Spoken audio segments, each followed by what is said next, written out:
This webinar mini-series will explore the online resources of some of our cultural partners. On alternating Mondays at 1 p.m., a guest speaker from our community will speak about their online efforts to engage with caregivers of people living with dementia through creative activities. The upcoming webinars are listed on Connect to Culture's webpage. For some housekeeping notes,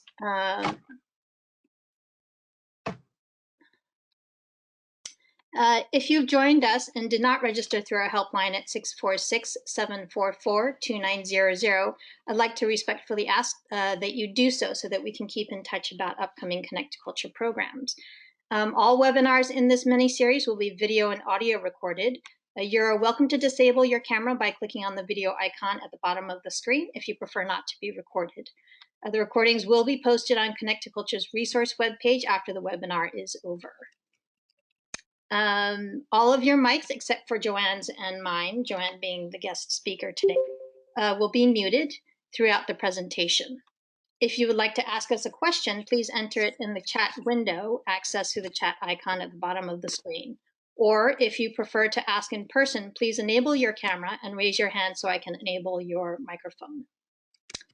So now I would like to introduce today's guest speaker, Joanne D'Auria, the school workshop coordinator and person in charge of access at the Brooklyn Botanic Garden. Currently closed to the public, Joanne will take us on a virtual garden walk, highlighting the seasonal spring plants and flowers, which are starting to or in the middle of blooming, followed by a short planting exercise that you can do at home.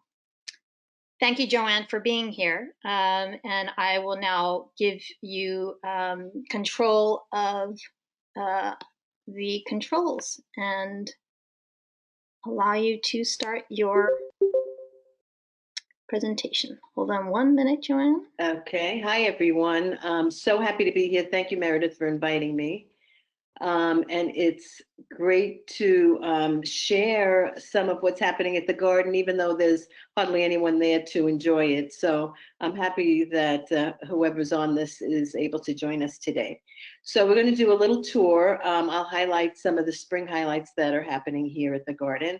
And then I'm going to do a little planting exercise that you and the person that you care for can do at home. It's kind of fun. Something about bringing, the outside inside. So let me get right to that. Hold on 1 second. So this is the Eastern Parkway entrance of Brooklyn Botanic Garden. And we are going to first go to the Osborne Garden, which is an Italianate garden. And it has a beautiful green long lawn with, as you can see, those are azaleas on either side. And it has some columns at the end. If you walk through the sides, you'll be going through several pergolas, and on those pergolas are beautiful wisteria, and it's very beautiful color, and it's a very beautiful fragrance. It's not overpowering, it's kind of sweet, but very light. And so as you pass through each of the pergolas, you'll be enjoying this beautiful aroma. And on the far end of the garden is a fountain and whispering benches. And the sound of water is really lovely. It's very calming and soothing. And even our resident red-tailed hawk is enjoying being in that garden. I should mention that these pictures are from this year as well as from last year, and you'll be able to see the difference. And they're from our Flickr account, where some of our photographers that are staff members and visitors have posted some beautiful pictures that we're enjoying today. So this is one of the first signs of spring, especially in Brooklyn. This is the forsythia. And just a little tidbit of history. In 1940, Florence Blum, who was a Brooklynite, lobbied to make the forsythia bush the official flower of Brooklyn. It was during wartime, and she felt that brotherhood, unity, and understanding, which was what she felt that the forsythia represented. And it was, in fact, made the official flower of Brooklyn, and it's one of the first that shows up in the spring. And now we're going to the tree peony section. These are not the herbaceous peonies that sometimes you don't see at all in the winter and then they all of a sudden pop up. These actually have woody stems and they have beautiful blossoms that are about 6 to 8 inches wide and they're just so filled with petals. They don't have a very strong scent, but their beauty is really amazing when it comes to the visual sense. These came from Japan and they were a gift from a prefecture there during 9/11, right after 9/11, as a sign of peace and serenity for the people of New York. And they actually sent gardeners over with them to help plant these. There's quite a number of them, and they're really beautiful. And this is the Japanese garden, and we are at the entrance of the Japanese garden. This is a Higgins cherry tree and a shogun lantern.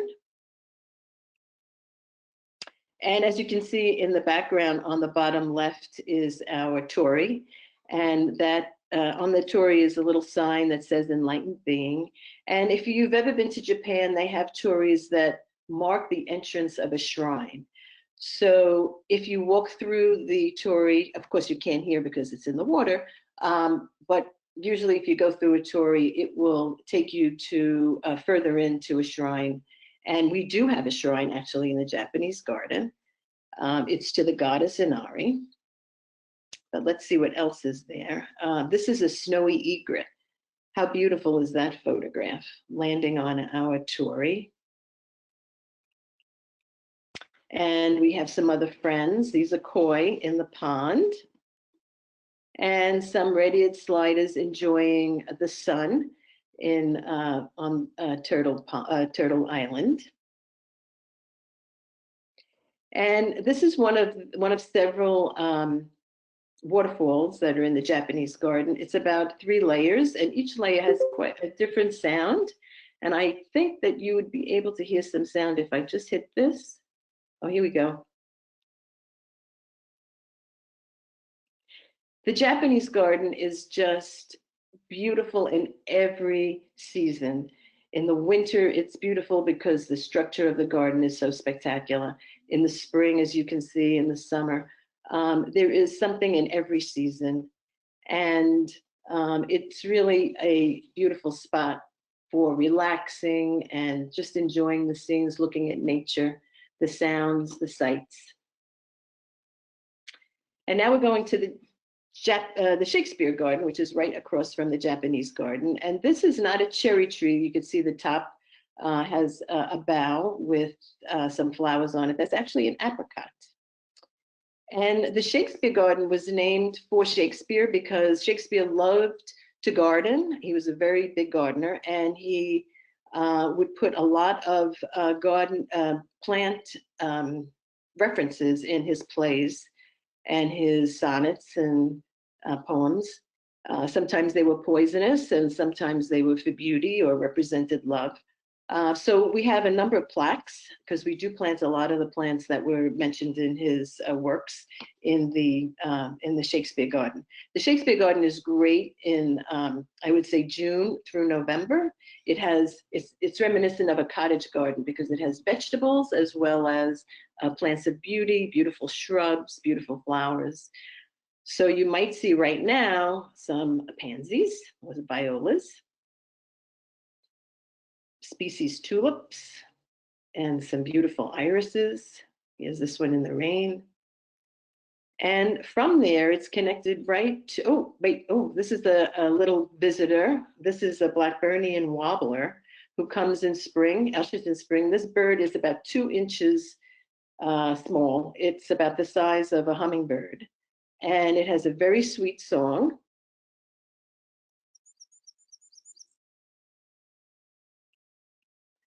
And it's one of our it's one that comes and it's an eastern United States native, and they come in the spring and migrate and nest, and they go between North America and South America. So attached to this is the fragrance garden, And this is the first garden that was made for people with disabilities, and it is a touch garden. We want people to touch and smell and experience the textures of plants that we have in one bed, the scents of leaves in another bed, and some culinary herbs. And we also have a bed that has plants that have flowers that have beautiful scents. But this garden has raised beds, it has a railing around, and it also has Braille plaques. So this garden was, and it also has a fountain. Of course, we love to do the fountain, which is adds to all the senses there. And the reason why I love this picture is because that plant that's on the wall, that is a plant that lasts all year long, blooms into this terrific color of bells. I call them bells because actually the plant is a campanella, and which is a Italian word for bell. And these last all spring and summer long. They just keep flowering, and then it just dies back, and then it comes out again. But right now you would find daffodils and hyacinths of all sorts in the fragrance garden. This is the annual show. And then what they'll do is they'll start putting herbs in, and they'll start putting some fragrant flowers in and some sensory plants in for the summer. Here's some rosemary, which perhaps some of you know and have and cook with and use for maybe some nice dried herbs in the house. And this is some sage, which has a very soft leaf, and it's delicious and can be, it goes into my turkey on Thanksgiving, so it has a good taste to it as well. And now we're going to Magnolia Plaza. And magnolias are my favorites. And Magnolia Plaza has just passed the bloom of all of the Asian magnolias that are there. So let me show you some of them that we might have missed. This looks like it would be a stellata magnolia, which is one of the first that blooms. It has very thin leaves, thin petals, I should say, but it's very beautiful. And magnolias start out with all these little fur coats on the buds, and then they just burst in the spring. They just burst open and lose their fur coats. And this is a close-up of that stellata or star magnolia, and it's one of the first to bloom. These are two magnolias, both the yellow one, which is really special. It's Magnolia Elizabeth, and that was propagated by Brooklyn Botanic Garden. It's the first yellow magnolia, and when it blooms, which is a little bit later, probably last week would have been at its peak, it has the most beautiful yellow petals. It's like tissue paper. It's really stunning. And right next to it, the one on the bottom left, is a ruby magnolia. So that makes a beautiful contrast of flowers, the placement of these two trees together. Nothing like a magnolia. And here's from a different angle of looking at Magnolia Plaza. It's like clouds of beautiful blooms. So we're on Lily Pool Terrace now, and last year, this was the view during the spring, and every year the annual border, which is made up of tulips of all different kinds, have a different design. And on the right, you will also see some crab apples that have bloomed in the spring. But here's some close-ups of those tulips. Really stunning. Some doubles, some singles, different colors. And look at this one, it's fringed. Just really a lovely show. And now we've come to Cherry Esplanade. And who doesn't love the beautiful cherries that we have? These are Kwanzan cherries, which are double flowered cherries. They bloom like right about now. You can check our website for the bloom times. And they last, I would say, several weeks. And they all seem to bloom together. So that really makes it very beautiful, as you can see. And sometimes after peak, when they start to get a little bit more fragile and a wind blows, there's pink petals that just rain down upon everybody. It's just really a sensational, magnificent look. And there are some other cherries that we have on Cherry Walk, like these. This is a single bloom. And this is a Yoshino cherry, which is a white flower. And we have all kinds of visitors that visit our cherries. And what I wanted to mention, on our website, we have a beautiful virtual tour of the Japanese garden and some cherry trees there. It is about 18 minutes, and it's just view and sounds of nature. It is absolutely stunning, and I recommend that you take a look at bbg.org. It's right on the first page, the link, and it's really so relaxing and beautiful. And of course, we have Sakura Matsuri, which is a cherry blossom festival every year, which would be happening this coming weekend if we weren't closed. So this is pictures from last year. And not only is it a celebration of nature, but it's also a celebration of of Asian culture. So we have many performances, dancers, drumming, singing, and those are our cherries in the background, and the thousands of people who come to view. It's really wonderful. They have anime things and cosplay. People get dressed up, children, adults, isn't he cute? And finally, this is our bluebell wood, which has 70,000 Spanish bluebells that bloom around May, second week in May. It is a sea of beauty. It looks like an ocean, and they last about a week or two. And it is a sight to behold. The color is magnificent. It's like a periwinkle blue. It doesn't have much of a scent, but it really captivates you with the sight. And so that's the end of our tour. So I hope when we do reopen that you'll come by and visit us and see what we have to offer in the summer, which I hope will be done by then. And I am going to figure out how to stop sharing. Let's see if I can do that. I can. Okay. Meredith, am I back? Let's see. Oh, here I am. Stop sharing screen. Oh, here we go. All right. Okay, so I wanted to also do a little bit of an activity that I thought might be helpful that you and the person that you care for can do together. And it's called kitchen gardening.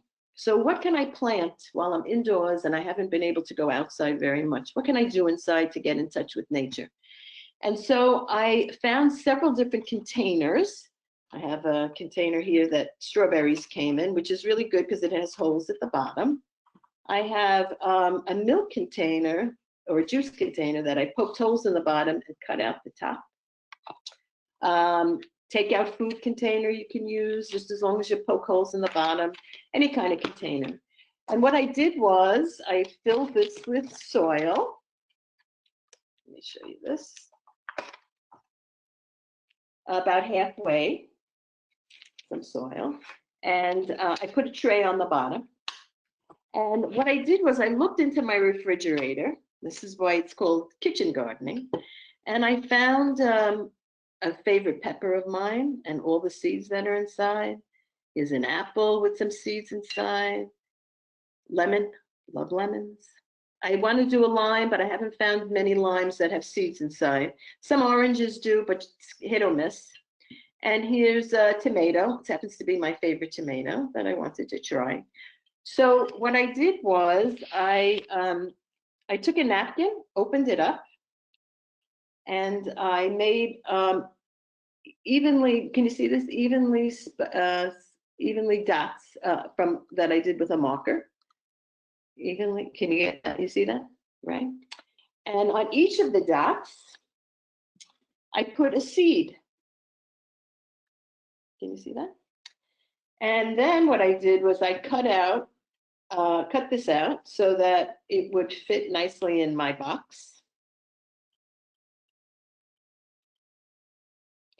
So that I can lay it right on the soil like this. So my seeds are already on my napkin. I'm laying it on the soil. And then I'm going to put more soil on here, about another inch or an inch and a half. I'm going to water it. I'm going to label it so I know that I have tomatoes on this side and peppers on that side. And I'm going to put it someplace warm because seeds need warmth. They don't need sun yet. Once plants start to grow and the seeds germinate, you'll need to put them in the sun right away. But they're not going to do any sort of photosynthesis while they're still seeds. So it's okay if they are in just a warm place. Sometimes people have risers in their apartment that's warm, but you have to check them every day to make sure that they haven't popped out of the soil. Because once they do, you have to put them in the sun. Don't forget to water them, but don't make the soil too soggy, or else they'll rot. You want to make it so that it's moist. So that's my little idea. You can also use this kind of container, which is a little bit smaller. If you wanted to grow, for example, some citrus or some apples, these will make trees, and they're very slow growing. So you might want to put them separately. So once your plants are done and they're coming up, you have to wait until May 15th. After May 15th is when you can plant outside, because that's the frost date. It's over. You can put them in other pots. You can put them outside to harden them off for a couple of hours a day, just to get them used to the environment. And then you can put them in the ground after May 15th. So thank you. I hope this was helpful. If anybody has any thoughts that they want to share or planting ideas, we're open to that. All right. Thank you so much, Joanne, for the virtual walkthrough. I'm walking through in my head and seeing all these beautiful images of cherry blossoms and magnolias, and so wishing I could be out and doing it in person, as I think we all are.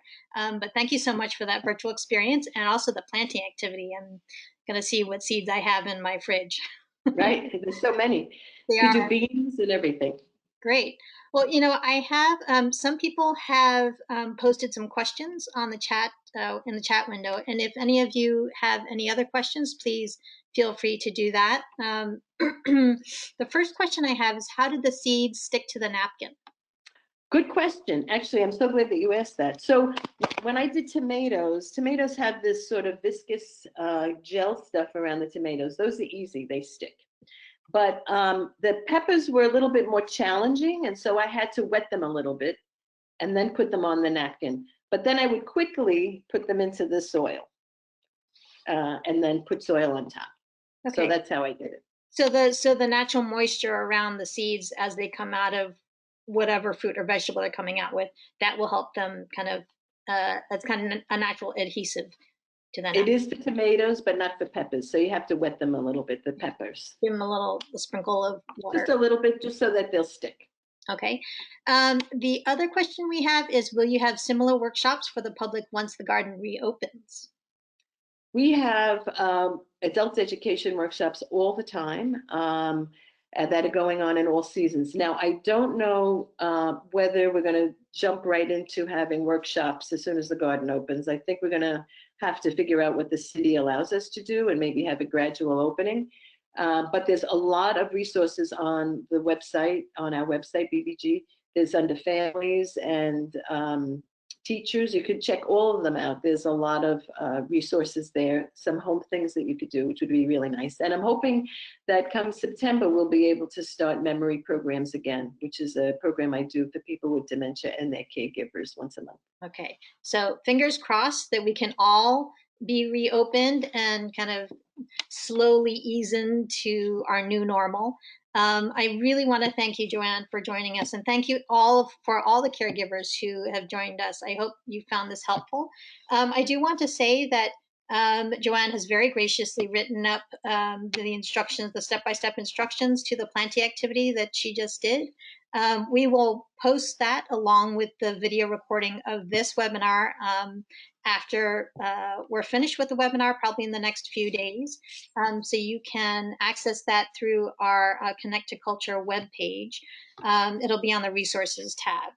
If you need help navigating to that, you can call our helpline at 646-744-2900, and they can help you navigate to that webpage.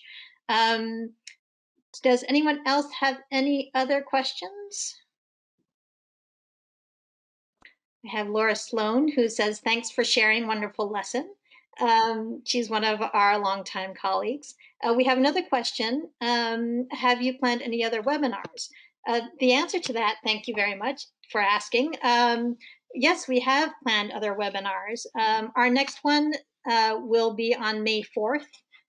So it will be at the same day at the same time. So it's Monday, May 4th at 1 to 1:30. The next guest speaker will be Carolyn Halpin-Healy from Arts and Minds. Some of you may know her because she does do in-person programs in museums around the city. So please join us for that. Again, I would ask that you register through our helpline. If you arrived late to this webinar and you didn't have a chance to register through our helpline, I would ask that you still do that so we can keep in touch with you. And that really closes out our webinar unless there are any other questions. Thanks, Meredith, for having me. It was great to do. Well, thank you so much, Joanne. And we will see you once the garden reopens, if not before. Yes. Okay. All right. Thank you so much, everyone, for joining us, and enjoy the rest of the afternoon. Thank you. Bye.